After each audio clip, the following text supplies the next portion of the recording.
Ladies and gentlemen, welcome back.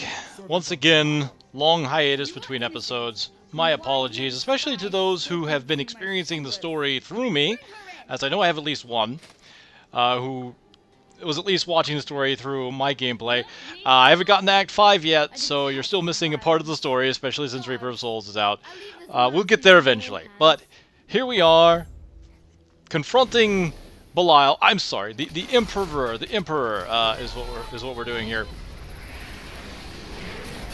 Not Belial. Oh, who am I kidding? I think everybody's seen through the disguise. I knew you'd come for me. We must go now before more guards arrive. Getting used to my build again. We've got what did we have? We have Kiss of Death. I kind of like the looks of this one. That's pretty cool the way it does that. Thank you. Good damage.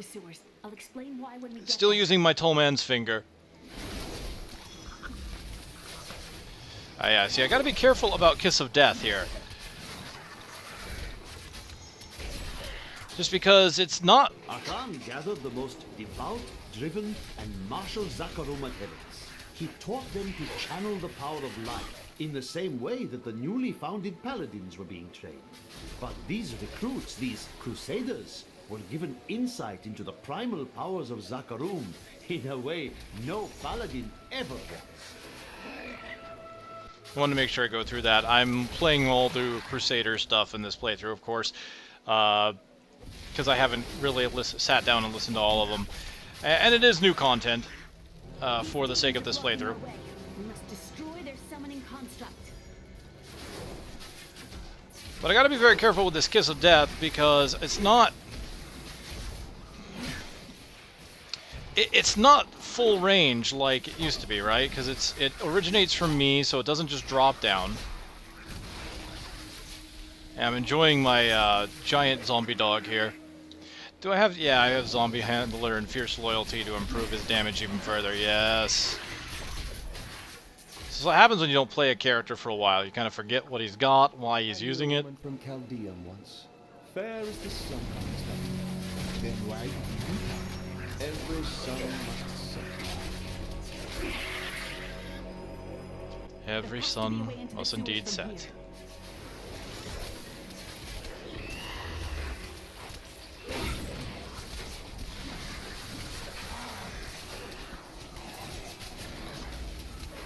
So trying to make good use of my Mass Confusion as well, since this Mass Confusion rune improves damage.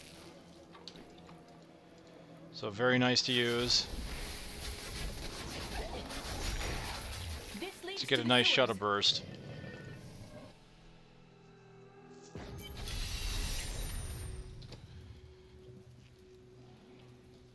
I found my mother Adria. She's alive. But the Imperial Guard is holding her somewhere down here. Do not worry. We will find your mother, and we will. Come here, you wretches! I'll blast the gold out of you! Need more time. All right. Amanda was telling the truth. Somehow I knew my mother was alive. I always knew. You did not My Mass know Confusion is down, so I can't get additional damage on these guys. I will be able to do it in a second here. Of course, there's only one left when I do it. Oh, well. Hey, check this out. We got a legendary mojo. Aren't I just lucking out when it comes to Rafiki? Ooh, a new transmog. It's something I haven't gotten before. Hell, I don't think I've gotten this before, even before the transmog stuff was put in the game, because this is an older one. Gazing Demise, a legendary mojo. Nice damage, int, vital, regeneration of life, mana regeneration increased by 7. Nice. I like it. It even has an empty socket, so I can take the item out. Well, look at this. It's just, even without the socket, pure upgrade, 2.6 damage, 6% toughness, and even 19% healing factor because of the regeneration. That's insane. This is nice. That's very nice. Okay, so what I love about this latest patch is this little feature of holding shift and being able to see what the item compares without gems in the sockets. Because that's one thing I've always wanted to know. It's like, okay, if I've got an item without a socket and it's replacing one that does, And if it says it's a decrease in damage, I'm like, I could always say to myself, okay, well, I could always replace the socket. Is that good or bad? And you'd have to end up wasting resources to find out for sure. And then if it wasn't, you were kind of screwed. Now I can just hold shift. I'm like, okay, if I put the gem in, it's not just a 2.6, it's actually a 3.3 increase in damage. Or I could change it around, right? I could actually put something else in there. But it's a pure increase even without the socket. So we're just going to go ahead and put that on. So this is a legendary that doesn't have any kind of special properties, unfortunately. It's just a really strong item, which is nice. That has got a pretty neat look. Eyeballs all around. I see what you did there. Haha. So very nice. Elite pack, dropping me a legendary. The game obviously wants me to continue this character because it's giving me items like crazy. I mean, hell, it gave me, what, the Dead Man's Finger from Butcher? So it's like, the game has been trying to entice me to continue to come back, and I don't know why I haven't acquiesced to that request. Just because I do enjoy Rafiki, I do enjoy my Witch Doctor greatly, and of course, I do know there are a lot of people that enjoy the series in general, so I really should continue. As a matter of fact, lately I have been kind of inundated with requests. It's like, hey, what's up? Bring it back. Want to see it.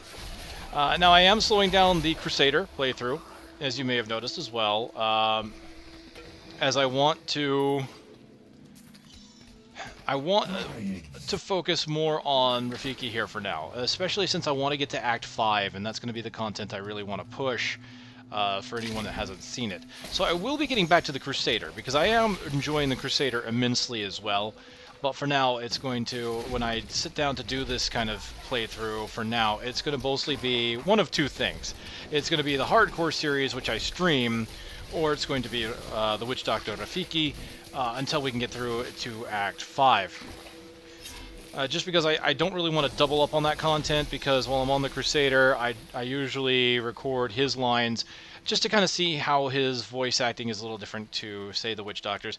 And the big thing, too, as I've noticed, is at least once, I haven't really seen any other examples of this, but my Crusader did have, like, a new line that she said something to Cormac when he said something about light and darkness.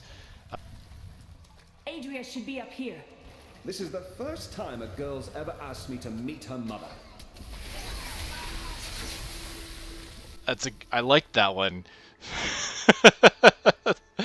Oh, I'm not used to meeting the parents, are you, Lyndon? Oh, man. But yeah, I'm looking forward to more changes like that, and I kind of want to try and get close attention to those when I do get through the Crusader. Ugh, what a stench. That's not you, is it? It's certainly not me. You could be so sure, can't you, Lyndon, eh? Hey, look, it's not Belial. Forgive me, you must be headed to the oasis. I can open it.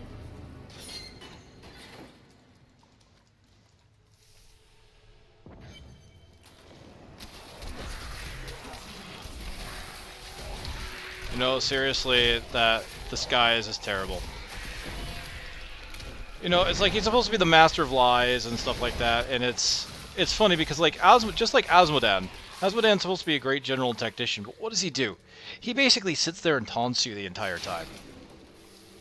And tells you how much you're doomed to failure because his troops are, like, already there, or something like, I don't even know. It's like, for these generals of hell that are supposed to be so feared for their tactics and whatnot, they certainly don't have much. I still love the game, and you know, Diablo 3 was not meant to be a giant, I don't think it was meant to be this epic, grand cinema piece. The smell bother you. Not terribly. You are used to it then? Never smelled a Den of Thieves, have you? Lyndon is apparently in rare form in the sewers. I'm impressed. Yeah, I mean, the story I think was meant to be simple because the whole game is basically revolved around the combat and all that, and you think about it, D2 was kind of the same way. Let's pop everything. D2, the story in between the cutscenes, there wasn't a lot to it. A little bit of exposition to get you to point A to point B when you needed to. the main story and the important story, and the story that tends to get revered, is the cutscenes in between. And the cutscenes in between really weren't even about your character. It was about a different character who was basically retelling his trials and tribulations that had nothing to do with you. That your character was actually chasing him down, as it were. And I think that's why the story could have been, was so much more there, is because it wasn't about your character. And in this case, they had to tell it about your character because there's a reason why you're super powerful, able to fight demons and all that in the whole story of the Nephilim thing. So you just kind of get immediately involved, especially since you're dealing with Tyrael, you're dealing with the Angiris Council. You know, so the story had to kind of revolve around you in a way. But even then, even if it was a little bit simplistic, I've still managed to enjoy it. Not so bad out here, is it?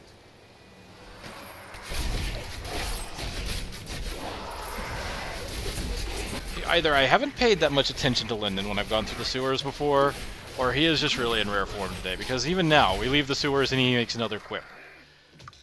Oh man, I think most of this playthrough for this part of the series is going to be me talking about Lyndon. That's funny. You have done something truly noble, warrior. Let me show you why this room is so important. Alright, so what we get? Pyrogeist for Fireball and Spirit Walk, Severance. So just 2 abilities this time. So we'll go ahead and trade them out. My primary will now be Firebomb and Pyrogeist. So we get Create a Column of Flame that spews fire at the closest enemy for 880% weapon damage as fire over 6. And you can have 3 active at a time. So that's not too bad, especially since it can have 3 at a time. So let's take a look at it, right? We've got 880, it's over 6, so you're really doing 146, about 147 weapon damage per second. It's not too bad. That's, as you can see, kind of matches up here. It does the 155, and then it kind of doubles that over the next second, and then continues to go on. Now, of course, since you can have 3 at a time, if you get all 3 up, you're basically looking at 440 weapon damage a second, which is pretty good.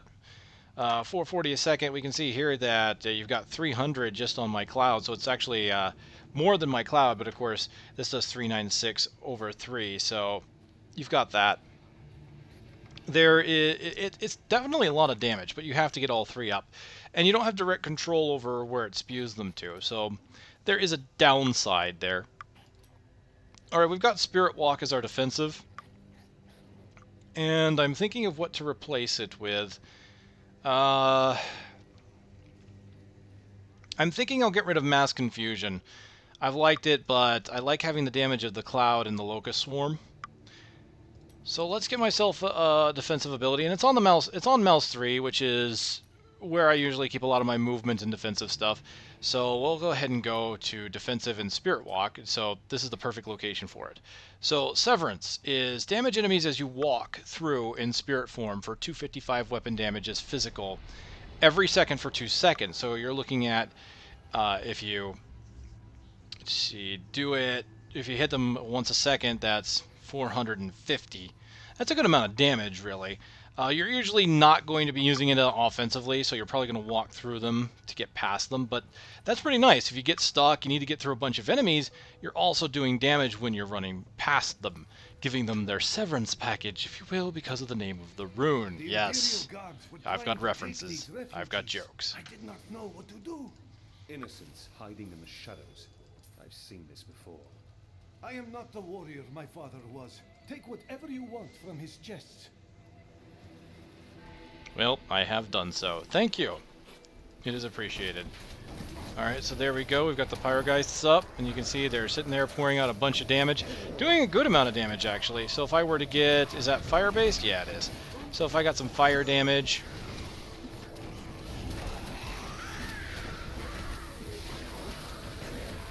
Could definitely be worth it. But as you can see, I can't control where they're spewing out. They're going to spew out usually at the closest enemy, though. So you can kind of get a little bit of control over it, should you need it. just our luck that Alliance forces showed up here as well. It's a regular party now. Oh, he's just full of them tonight. A regular party indeed. Alright, well, while we're here, let's see if we can't find a good group of enemies to try Severance on. Let's see what happens. Oh, okay, here we go. I'm gonna go ahead and use it, and we can see, there we go. Go ahead and use it offensively, and did a good amount of damage there, I think.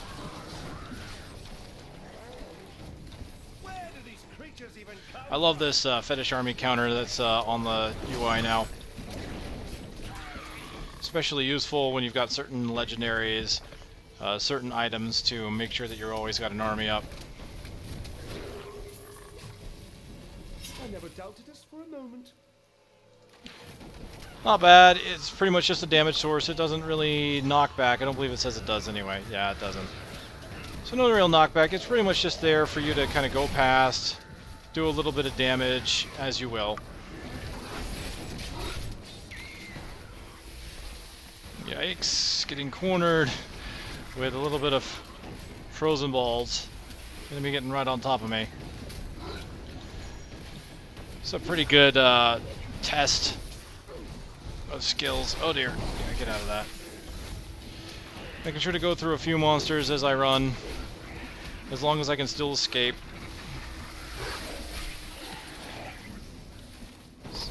Spamming my acid cloud as I can. Scoundrel's already down. Come on, Lyndon, you can do it.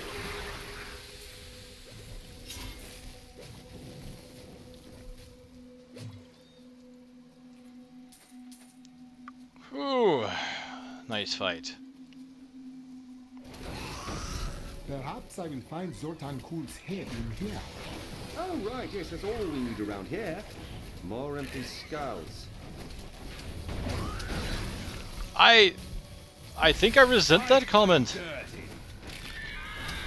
Yes, you do. From that comment, I can definitely infer that you fight dirty, sir. That kind of hurt. Thought we were friends. We are in agreement. Well, they've really let the place go, haven't they?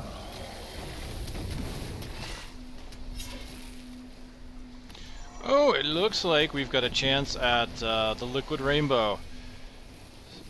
Because here on the second little alcove here, there's one down here and one up here, I got this guy, the Alchemist. I meant to explore that cave over there for trinkets, but after that, it's all yours.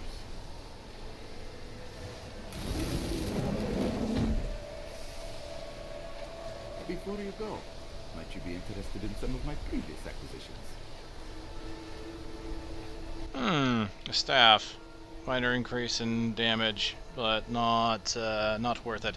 Now, this is worth looking at now because they did do a change prior to, like, after the last episode, of course, prior to this one, where they increased the damage of two-handed weapons by about 50%. It was somewhere like 25 to 50%, I think. Maybe it was more than that. But it was a huge amount. It was a big deal because two-handed weapons had always been inferior. And now we can actually look at two-handed weapons and see that they actually have an increase. In this case, this is really powerful. And it would probably be more of an increase if I didn't have a legendary main hand and offhand already. Especially since both my main hand and offhand both have gems. So you can see it's still an upgrade, even despite that. It's just it's a good loss of toughness as well. And not only that, but the slow attack speed, I'm not sure I would really want to deal with right now. I kind of like my spam ability on my abilities right now. Although casters like the Witch Doctor can benefit from a nice slow weapon with certain skills, especially with the dots, which, well, they do benefit from crit damage and crit chance now, you can get a lot out of a tick by putting it down and having a high weapon damage. You know, it's just very nice to actually have that playstyle available now, because you didn't have that before. Like before it was just whatever your highest weapon damage was, and now it's okay, you can actually choose to have very hard hitting abilities. And now that there's legendary gems in the game, for anyone that hasn't caught that update, there are legendary gems in the game at maximum level, And some of the gems benefit heavily from a high weapon damage, which, now see, look at this. I mean, this one right here, 16% damage increase. You know, I could use that. But I'm probably going to stick to the 2 I have for now, especially since that's a major loss in healing.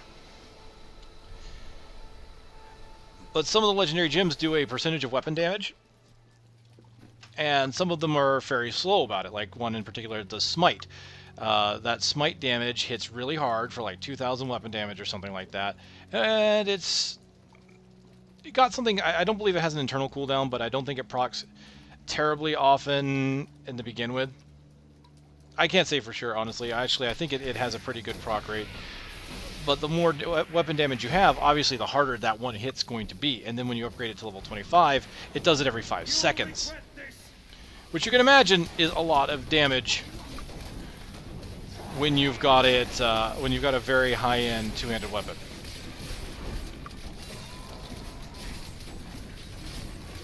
I don't know why I think it didn't proc a lot at first, but The spirits smile Yeah. upon me. I don't use it very often, if you couldn't tell, so ignore what I said about it. Alright, so what do we got? We've got Grasping Spirit for Haunt.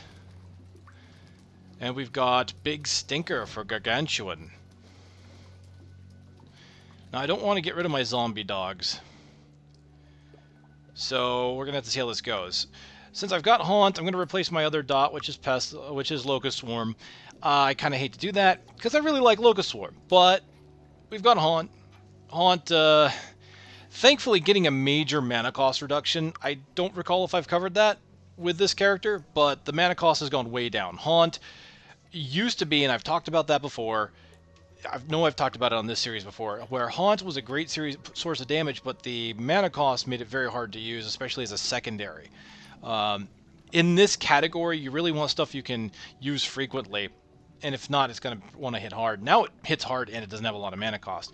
And Haunt being a single target, I mean, really, that was the big thing. You look at something like Locust Swarm. This costs a lot of mana, but it spreads quickly and does a large AoE. Haunt didn't, so it really didn't justify its high mana cost. So now it's got reduced mana cost, so I don't feel bad using it. This one is slow the movement speed of haunted enemies by 60%, so we'll be able to slow the enemy down a bit. And I'm thinking what I'll do is I will get rid of the Fetish army, and we will put on Big Stinker there. Now, again, don't want to get rid of the dogs, mainly because I have the Finger of the Dead Man. And I'm not too worried about changing up my passes at the moment. I like having those two, and Spirit Vessel, of course, will keep me alive were I to die. But things actually have been pretty good. I mean, we can see that from the weapon damage I'm putting out, I'm not taking a lot of damage at the moment, and I'm also killing things pretty quickly, which is really nice for Master, especially at 48. But I'm not too sure if I want to be increasing the difficulty too quickly here. As I experienced from my hardcore character death going up in difficulty. Well, in that case, I went up to Master from Expert, and met a quick demise. So I'm kind of not wanting to do that as I get closer and closer to 60. Because 60 to 61 is a pretty big jump. Not quite there yet, I'm at 48, but I'm killing pretty quickly, getting good experience, and I'm kind of liking the speed so far at which we're progressing. Alright, we're going to get Big Stinker. Gargantuan is surrounded by a poison cloud, does 45% weapon damage as poison per second to nearby enemies. So again, talking about having a nice weapon with a slow weapon that has a lot of weapon damage on it, something like Big Stinker for Gargantuan would be great, because you're looking at a character or a pet that attacks using your weapon damage, 100% of your weapon damage here, and then this does a percentage of your weapon damage to everything nearby. Because it's on a per second basis, and you don't have to worry about attack speed or anything like that. This is great for having a nice, strong-hitting weapon that's going to be constantly doing AoE, and you don't even have to worry about casting it. I don't have a recast time or anything like that. So pets can benefit greatly from that. Demon hunters with turrets, with sentries, could benefit greatly from a nice slow-handed weapon. Of course, demon hunters did not benefit from this increase in damage to two-handed weapons because the Demon Hunter weapons were already in a state that Blizzard wanted. And honestly, that was compensating for the fact that you had quivers. No other class gets an offhand when you're using a two-hand, whereas Demon Hunters do. So the balancing act for Demon Hunters had already pretty much been done. It didn't matter that their two-handed weapons weren't that much different from the one-handers. just because they had And that. I joined you. I never imagined we'd be out here actually killing demons. Kingsport has no demons. No, no. Oh, but some of the people are just as bad. Worse, even. Oh, that's depressing. Oh yes, I did forget about the ability that Haunt will jump from one target to the next when it's put down.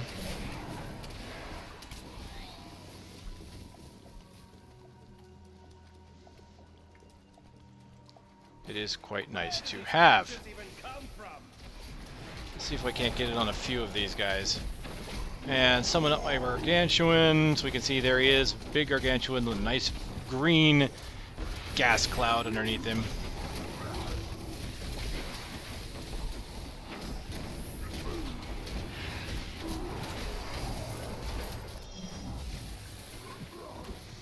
Yeah, and I'm spamming Haunt right now, pretty much putting it down as often as I can, and it is not really hurting my mana pool at all.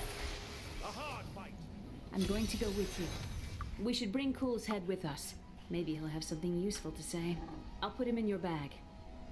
You know there's something wrong when even I'm getting a bad feeling about it. Yes, yes, this is true. But hey, we have one of my favorite characters following me around now. Zoltun Cool is easily my favorite character in this game. It really is.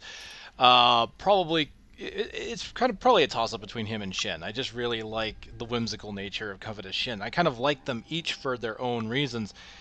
Shin, actually, I find out can be fairly serious too, which I found kind of surprising, and I enjoyed it. I liked the fact that he could show a full range, a wide spectrum of the emotional range there. It was touching when I went through that, and of course we'll go through that once we get to Act 5. But yeah, very much like that, and Shin just for pure comedic relief, and Cool just because, well, he's a badass and he's got a really badass voice.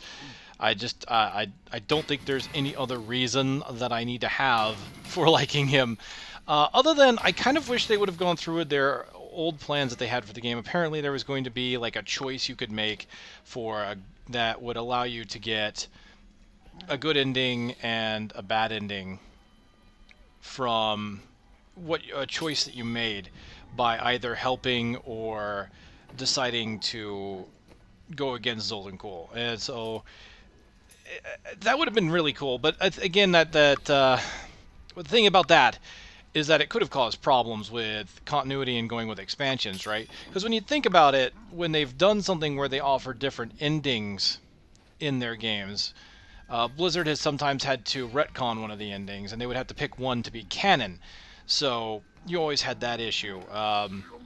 Certain endings from, I think, either StarCraft or... Well, StarCraft has been good about continuity because StarCraft, when you do the 3 factions, they're usually tied together, right? It's usually done in order. You know, when you do one faction, then the next faction is done immediately after, and the story is told as a whole from the 3 factions.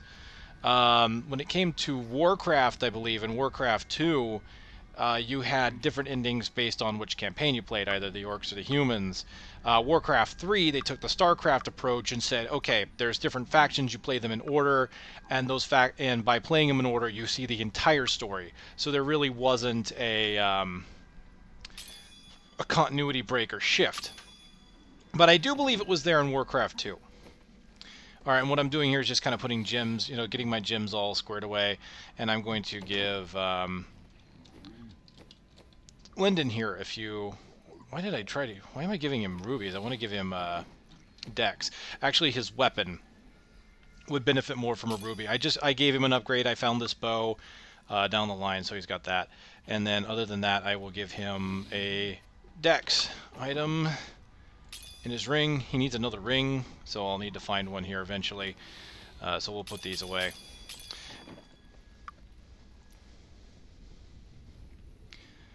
Now, I do have a couple new story chats here with Lyndon, so we're going to go ahead and go over those now. So we're going to start with the guard's fate. What happened to your brother? Nothing you'd want to hear. I would not ask if I didn't. And then what? I suppose you'll make it all right. You'll fix it up just like another one of your little errands. Some things aren't that easy. And some things are made harder than they should be. Gods, you're so noble about it too. Spare me. Ooh, touchy subject on that one. Well, let's move on to first love. Tell me, have you ever truly loved a woman? Ah, yes. The unreasonable one I spoke of earlier. I loved her with every inch of my heart before it went black as coal. Where did she go? Well, she did what all unreasonable women do. Married the wrong man. You did not steal her back? Wouldn't have been easy. He was my brother. The plot thickens. I must say I'm very fond of this new family I find myself in. But you could be a bit more open about your love for us, you know. You do bring me joy, but love is not something to be joked about. Oh, don't try to hide it. You act like you just need us for our skills, but we know the real reason you've brought us along with you. Have I ever told you that I knew Shen before he became part of our family here? Oh, he is such a sweet old fool. What a wild love we had for each other. He used to do the most surprising things, if you know what I mean. I could tell you stories that would curl your hair. Please don't. Please. Yes, I'm with Rafiki. The closed city. My people are shunned many places, but we were always welcomed in Chaldeum. Something must be very wrong, that they won't even let their own people into the city now. The spirits are in agreement. The city is not right. Well, you don't need visions or your spirit friends to see that Belial is in control of the city. The question is how. Followers? Those you've chosen to fight alongside you are an interesting bunch. Children after my own heart, flawed in such interesting ways. Irena is quite vivacious for one with such a burden, don't you think? Cormac certainly does. He'd best keep his vows in mind, or maybe he shouldn't. And you, Lyndon, you can warm my bed any night. You remind me of my second husband. He was quite the devil as well. I like that she actually referenced that he's with me. So with that, I actually want to see if it's different with the Templar since we've gone through with him before. Lead the way to glory. What an interest. Irena is quite vivacious. I know you agree with me, Cormac. You'd best keep your vows in mind. Or maybe you shouldn't. And that Lyndon, he makes me laugh. He can warm my bed any night. Reminds me of my second husband, he does. So just a little bit different, but I like the fact that it actually references the follower that's with you. So just to kind of for the sake of completeness, and I want to kind of see if there's a response from any of the followers. Those you've chosen to Irena, you are quite vivacious for one with such a burden. Cormac has certainly noticed. Oh, don't pretend you haven't seen him looking at you. He'd best keep his vows in mind. Or maybe he shouldn't. And that this Adria, I sense dark things about her. She is not averse to using whatever means necessary to destroy Asmodan and Belial. She will use the Black Soulstone, no matter what the cost. Sometimes we pay a large price for what must be done. Some costs may prove too high, even for you. I worry about Leah. How is she? Why do you ask? Oh, no reason. She just needs someone looking out for her. This Zoltun Kulle sounds like an untrustworthy fellow. You don't have your head separated from your body for no good reason. He is needed. He holds the soul stone. Well, if you must. But I don't trust any of those ancient sorcerer types. Always up to no good. I can vouch for that one. Always up to no good. Please look, you won't be disappointed. Yes, the new effects for treasure goblins. They actually have their portals open now before you engage them. I can't tell you how many times that freaked me out when I first saw it, because I thought they were trying to escape before I got to them. Because usually, treasure goblins don't open the portal unless they're trying to make a break for it. Thankfully, they put a post up saying exactly that was intended. That the portal is there now early, so you have more visibility on them, so you know where they are. As a matter of fact, you can typically see the portal. I've seen it through walls and things like that, so I usually know where they are in advance.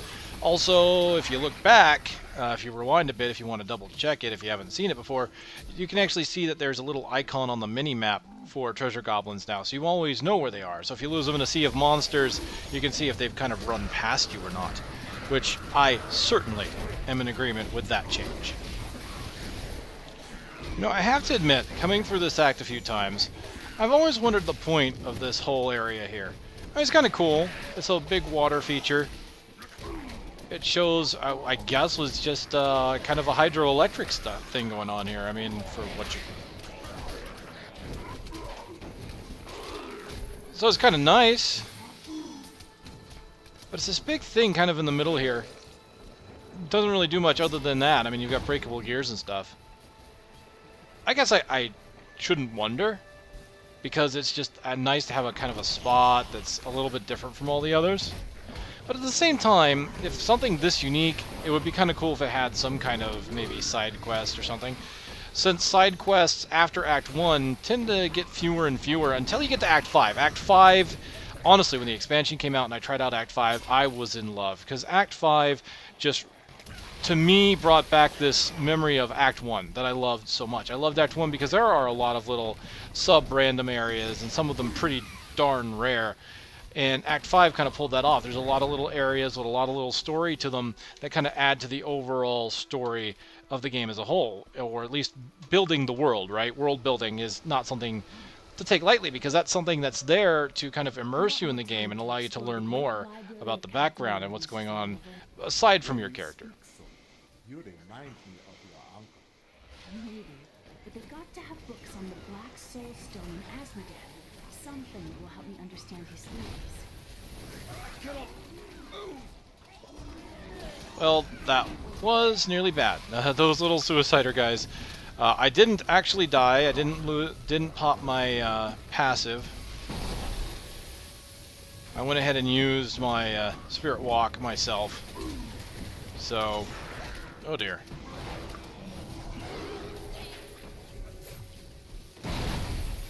Oh, that was smart. Oh, man.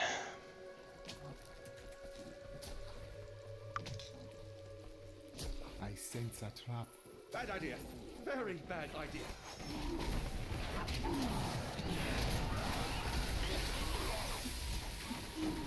But Act 5 is... Honestly, I think it overtakes Act 1 as far as when it comes to the story and my favorite little events. I think Act 1... I don't know. I think Act 1 is still my favorite, just because Act 1... Did not expect to be hunted. Mainly because Act 1 has just a certain pacing that I really enjoy. Act 5 gets rather large at times and can sometimes be a little bit tedious. Or Act 5 can get large and rather tedious. If I think I said Act 1 there for a second. So I still think I prefer Act 1 as a whole, but Act 5 comes at a nice close second just because it has a lot of those little areas that build on the world. And here in Act 2, they do a little bit of it, but not a ton. There are a few things. Unfortunately, a lot of the things here are fairly rare. Oh, hello. It's been a while since I've seen this. Speaking of rare events, it's been a while since I've seen this one in particular. Is this the Rakinishu one, or is this...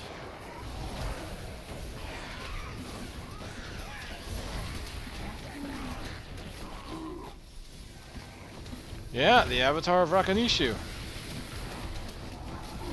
No, there's a supposedly, I believe, a achievement for hitting, I think it's Bashiok with the Blade of Rakinishu. I don't Overburden. recall. Maybe it was the other way around, because I've got the sword somewhere. I should really go take a look. Unfortunately, I need to go back. that item is unobtainable for me because my inventory is full. So we'll go back, and if I still have the weapon, I might have gotten rid of it to clear out my stash. No, I still got it. Rakinishu's blade. I still own it from way back when. It didn't drop again this time, it looks like. So alright, we'll clear out my inventory. What I'll do is we'll do a little bit of crafting, because I believe we're at the time for me to wind this down for this episode. Oh, hello. Rare shoulders with damage and toughness increase. I like that. It's also got area damage on hit, which I have always said I believe that to be kind of an underrated stat.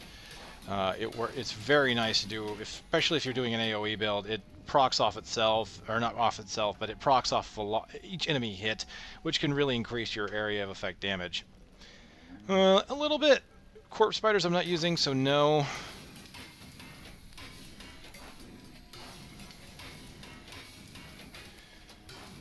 Alright. Doesn't look like there's much of anything here for me. Nope. Let's take off the gems. Nope. Alright, nope, boots. We do have some boots, so we'll get that. And Firebats damage on this one, though I don't need it. I do lose the movement speed, though, which does kind of suck, but we'll go ahead and take it. And then cannot do that real quick, I'll go grab the other item. Do you ever think about what Alaric said? That you are Nephilim? I believe greatly in the words of the spirits, but of this I do not know. I think he might have been right. There is something special about you. I am returning to town. That's what's special about me, Leah. I am returning to town. Without town portals. Well, at least the expendable kind. In Vitality. You know what? It's not Vitality. I'll go ahead and give it to him for survivability. But he definitely needs another ring. Well, ladies and gentlemen, it's that time again for Crafting Corner. Well, I'm sorry. Nope. Prior to that, just before that, we're going to go over the items that we got for this build. Alright, so what we got? We got something into decay. We got Wall of Zombies. Alright, let's see. I think we'll take Haunt off for this one. And Soul Harvest is the other one. So Wall of Zombies, and we're getting Wrecking Crew. The line of zombies taunt enemies to attack them. So not only do you get the Wall of Zombies, which puts a nice 28-yard wide line across, it makes it hard for enemies to pass. Not only that, but doing damage, but it also taunts them now, so it keeps them away from you. So that's pretty nice, honestly. I can block them, and even if I don't have a good place to put the wall, I can try and make sure they stay away from me. So Wrecking Crew is a pretty nice defensive ability. Now, beyond that, I think what I might end up doing... Take Spirit Walk off, maybe? I think we might just do that, because the other one we get now is Soul Harvest, and this is Vengeful Spirit. Harvested enemies also take 630% weapon damage as physical. So this turns an ability that I can use to increase my own power. So I got up to 5 enemies to gain 2% intelligence. You can use that, but not only that, but I can also do damage with it now. So that's pretty nice. I think what we might do, especially since that's got an 8-second cooldown. What is that? That's 15. Yeah, we'll go ahead and do that. I'll leave the buttons. I was going to change buttons, but that should work. So now I've got a defensive Wall of Zombies, and I've got an offensive Soul Harvest.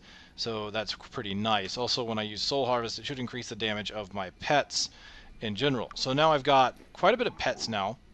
The Zombie Dog, the Gargantuan, and I've got a defensive ability. Basically, I'm going to be spamming Firebomb and Acid Cloud, and then just putting these two down as I need to. The rest is going to come from my pets. Okay, now this time it really is time for Crafting Corner. Alright, so 222 daggers is what I've got here. So let's see, what's the highest weapon I can make? 46. That's only a 21. I can get a 66 dagger. I think that will be the best thing I can make, is that 66 dagger, until I go to... No, an 81 sword, so I can do that. Okay, so an 81 sword. This is a level 46 weapon. So there's a possibility it might overtake the dagger that I have. Other than that, there's two-handed weapons. I could always do that. But I think I'm going to stick to the one hand, especially since we've got the legendary offhand at the moment. So let's go ahead and craft the sword and see how we do. 172. So it didn't really come close. We'll try it again, see if we can't get something with intelligence on it. And there we did, but as you can see, it's still not enough, because the dagger I got damage, it got holy damage, and it got int on it. So it's going to be really hard to beat that. So we're going to go ahead and accept this. And let's see, the mojo we've got is nowhere near the item level of the legendary mojo. So we're going to move on to armor. The belt I have is on the low end, so we'll go ahead and craft the belt just to see if we can get something better. And we didn't, not at all. The boots should be fine. We've already got an Oglid's bracer. I could make Oglid's Dominion. We might as well. I've got more than enough items in my personal inventory here. About the only thing I didn't really have before is Fiery Brimstone, and I think I'm going to be honest, at this point of the game, there might not be any point in holding it back. Well, I'll continue on the rules I've done before and make this self-found thing, so I won't use anything I don't already have, and that means I don't have any of these brimstones for this playthrough. So we'll just continue on, see what else we get. Okay, gloves. These can be replaced. Unless they roll poorly, and which they kind of did. I think they only rolled low on the damage because of attack speed. Alright,